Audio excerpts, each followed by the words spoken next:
السلام عليكم ورحمة الله وبركاته. أكم جرت النجاة فيادا ورموني أمنتي براك أبدن. على مني كيس النجاة المان رمو أباك دياك كاباك كبا. نما ساني النجاة على مني غدا موجين نجاة ملكة الرامون نجاة. أركفونا سنين جشارة واسدير راين دبتو بربادا. أني أبو ربي صداد أبو ربي رسولي جي أبو رموم ماداجي شير قدنا ماننجو يوانين أن إرقان أن دبر ستم نلالتي نافل ليته باتو سبك يفبواني قبدي يوجد شير قد تاراتو نمو واسدينتو نيوان ججبدو دا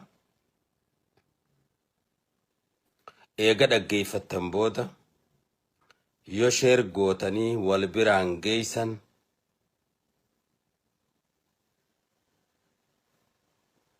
خراهن دانو ميديا خنا روغا ميديا اتفاي دويتن هندرت يو أسر رافوتني تيك تاك الرتس تليجراما في إموف هندرت مسنجر الرتيلي يو ولي هرتن نغم مچيس يو مود أمسك يكون وان دوغاتي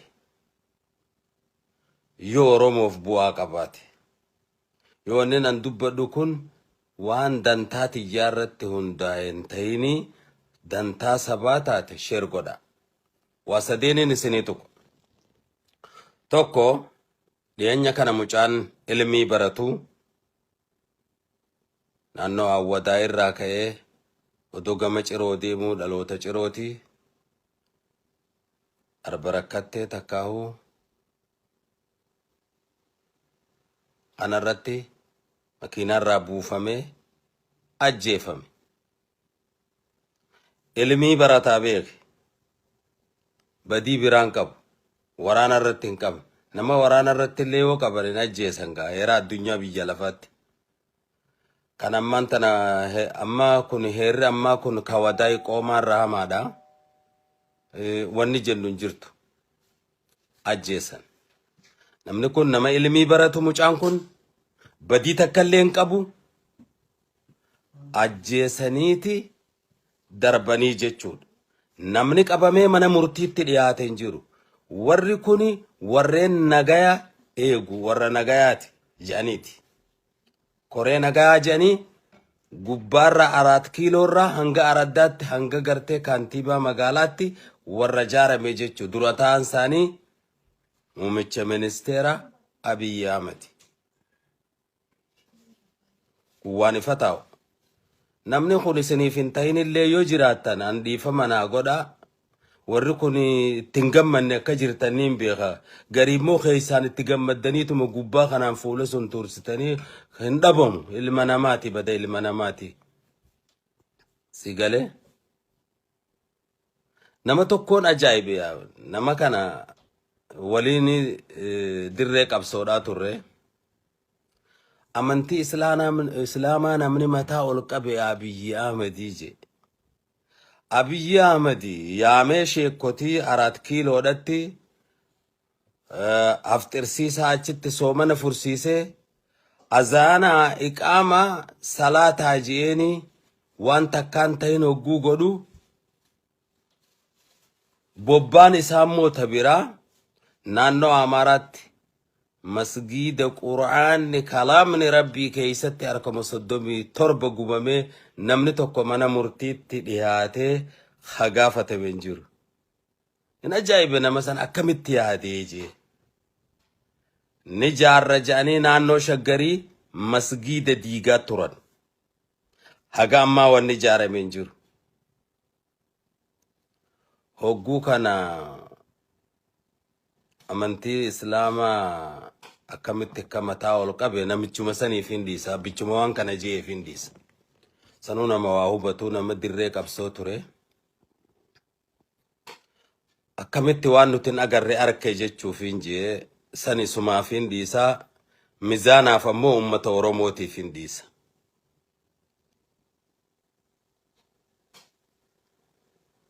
لما فان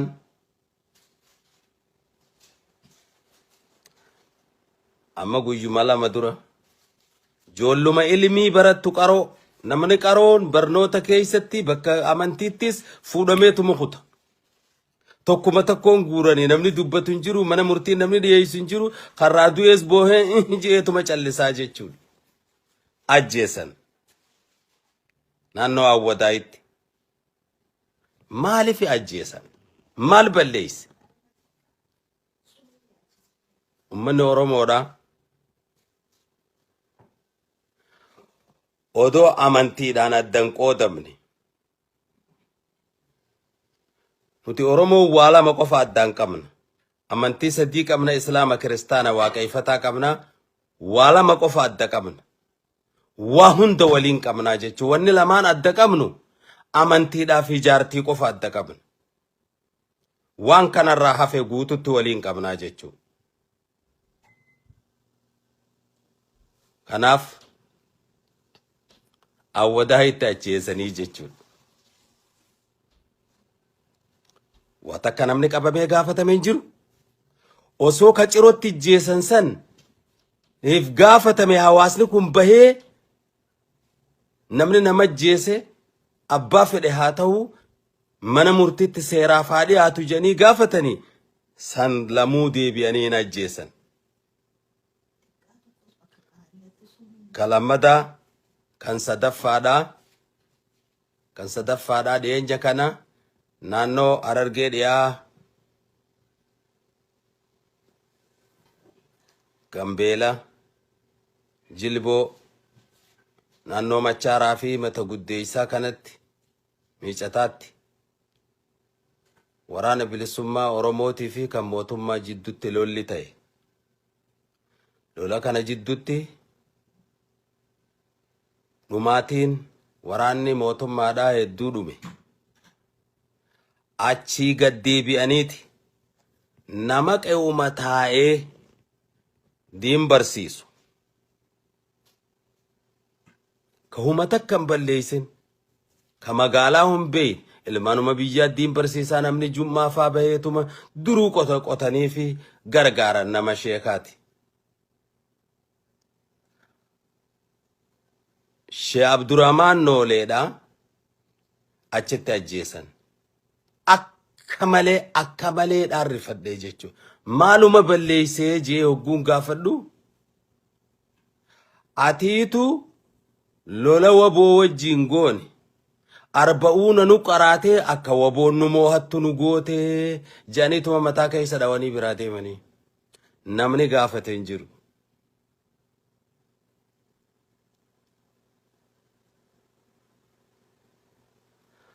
afraffaan lafuma teenya lafee teenya dirree dhawaa keessatti intala Oromoodhaa ta ilmoo garaa qabdu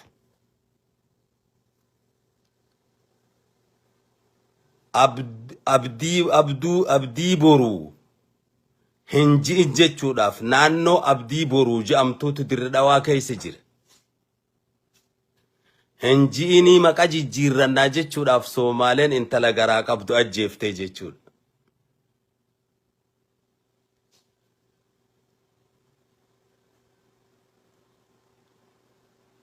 akkamitti akka namni galee rafee taa'u nama ajaa'iba mootummaan tidhiyaatee namni hidhamee waan tokkorra gahe ilaa ammaan jiru dhaggeeffataatuma jirra mee afameen ilaallaa jenneetuma dhaggeeffataa jirra biyya ormaa jiraannus qaama keenya obboleeyyan keenya lafa san abbaan tokko nu wajjin hin qabu nu heera Oromoodhaa fudhatee irra jiraachuu ni danda'a sabni fedhe adii gurraachi birreessinis heera Oromoodhaa fudhatee biyya sanitti jiraatee jiraachuu ni danda'a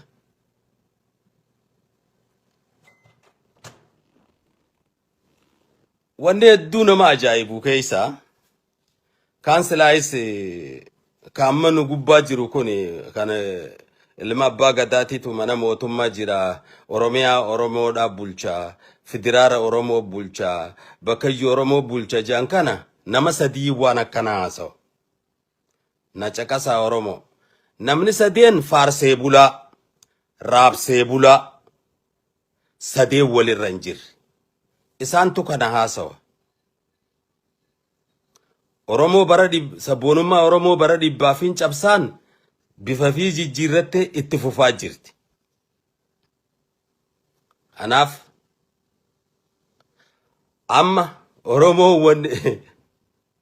waan nama ajaa'ibsiisu galaniitu mataa'u ammaas tana hundarra gartee ta ajaa'ibaa ta doofumma moo donqoorumma moo loonumma moo nama jechisiiftu ijoollee yuutuubaroota dirree dhawaa keessa jiran dhalaan Oromoo taatan akka gaarii caqasi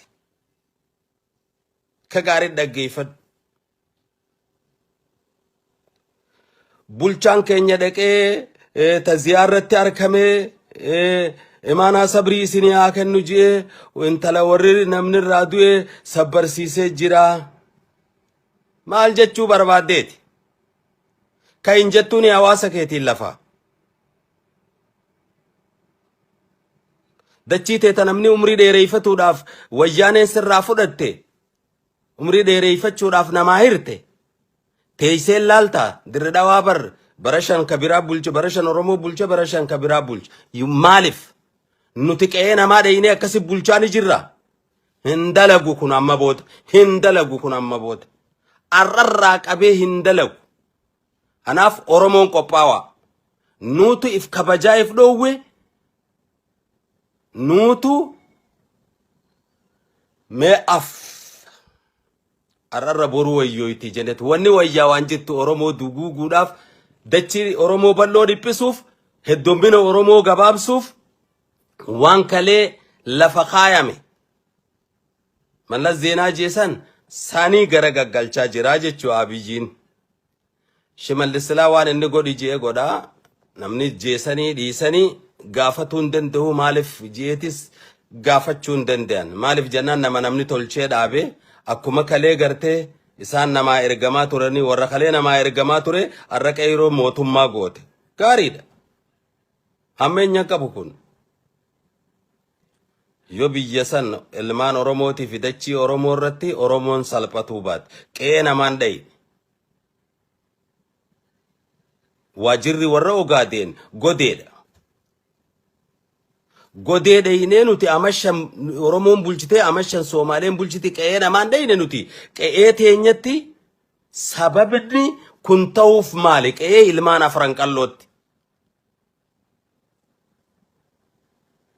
Isin ijoollee yuutubaroota yoonif bulchaan dirree dhawaadhaa kantiibaan dirree dhawaa dhaqee nama du'e gartee taaziyaa dhaqee imaanaa sabrii isinii haa kennu jedhee warra sabbarsiisee deemuun gumaa intala duutee taate. Booda deebi'aatte yaama. Silaa wahiin ja'a humaa isiniin hin jiru.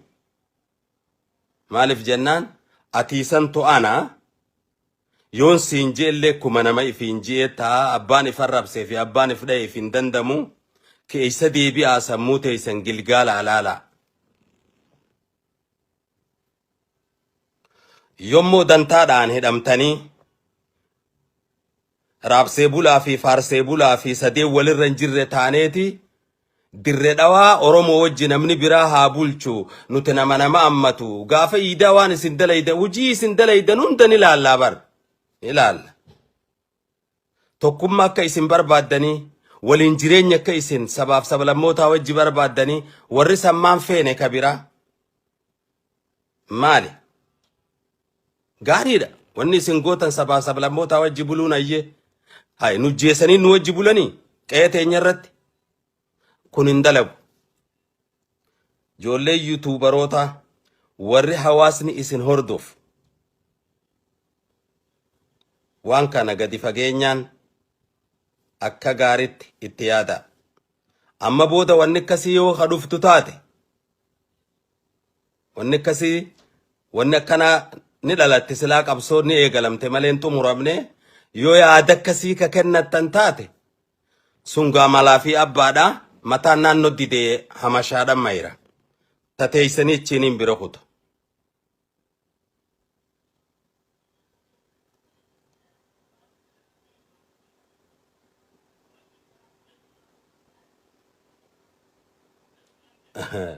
Bulchaan dirree dhawaadha. Nama intala jeesse san maal goote ati? Itti gaafatama seenaa jalaan baatu haga bakka san bulchiinsa kee jala wanni san ta'etti. Maaliif duute? Eenyutu ajjeesse? Sababni itti duute? Mana murtii dhiyeessuun, poolisaan qorachiisuun silaalti.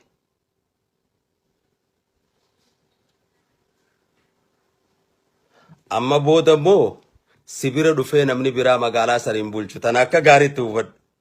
Akka gaarii hubadhu. Ni bulchitaa? Uummata Oromoo sirriidhatti bulchi. Jala deem. Roorroo isaanirra geessu. Isaan qofaami ilmuma namaatiifuu qixxee dhaabbadhu. Bulchiinsa siyaasaadhaa amma booda amma bara 5 ati bulchi bara 5 kaa bulchaan hin jirtu. Amma sirra jiraami bulchi. Dhiyootti sirraa eeyinaa jechuudha waa'ee intala tanaa. San ta'uu baattu gaa qixxee waan abbaan laallatu obboleessa. Qixxee waan abbaan laallatu bulchi namni garaa gartee aga barbaachitu bulchi aga barbaadde bulchi. Ilma keenya rakkoon qabu. Ammoo intala garaa qabdu ajjeesanii ati taaziyaa dheeyxee hogguuchii baafte tu yuutuubaroonni si jala deeman warri dantaa adda addaatiin gaadi'aman bulchaan keenya dhaqee warra sabbarsiisee achirraa deebi'ee hogguu jan kun siifuu saalfii haa ta'u. Aganumaan siidhaa matattee aantu gaa guutuurra wali dachaanaa. Dubbiin dirree dhawaadhaa bifa jijjiirrattee jirti amma booda namni dhufee bara 5 achi bulchu hin jiru.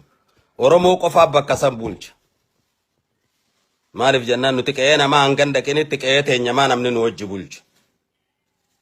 Bakkirra walitti dhufnu federaalaa achirra walitti yaa dhufnu. Achi walitti dhufu. Ana achitti immoo lola ka'u hunda dhiyeenya kana lolaa deemaa jira. Yoo Oromoon irra jiraatte Adam Faaraa federaalatti erga. Yoo Somaaleen ka ummata Oromoo dheeytu taate federaalli naannoo san hin dhaqu. Kanaas agarree jirra amma. Bofni abbaa if maraje. Anaaf ummanni Somaalee garuu dhaamsa kana namni afaan beeytanii kaadhaafi ummanni Somaaleedhaa nuti dhaloota obboleeyyanii qe'ee teeysan ta'a. Nuti qe'ee teeysanitti isinirratti duulli isinirratti goonu hin jiru duule isinirra gootaniif ammoo waan dhufuuf isinumaa gaafatama. Dirree dhawaa bulchinaa dachiin tun teenya tur abjuudhaa biraa kaa. Oo jennee iyyaa ooluun hin jirtu amma booda. Waan dhufuu taa'u fuuldurri nu dura jira. Nu fuuldura jira jechuudha. Ati bulchaan dirree dhawaadhaa gaa sirraa eeguu jirra sirraa eeyina. Naman tala sana ajjeese maaliif akka ajjeefamte sirraa eeyinaa jechuudha. Tarkaanfii isaati fudhatte. Akkas gaa Oromoo warri keessa jirru sirni keessa jirru sirna wadaa'ii qoomaati.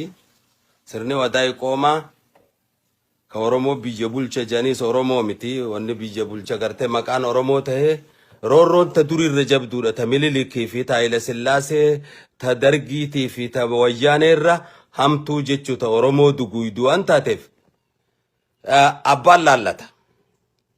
Anaafi waan dalagamu hunda jala deemaa laala. Waan dalagamu hunda jala deemaa laala. Mootummaan kun kalee nama jeesuun mo'atamuudha jee.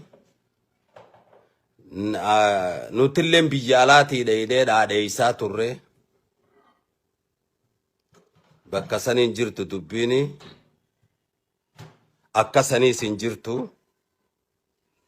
dubbii lafaatii fi dubbii lafeedhaa mootummaa waan gaafattaniif hin qabdan daangaa keessanis eeggachuun ummanni namni irraa du'ee dachiin irraa fudhatamtee galee rafuun salphinni kanaa waliin jiru guuturra wali dachaa namni dhaamsi kiyya kuni kaniin aga ammaatti dabarse kun isinii ta'e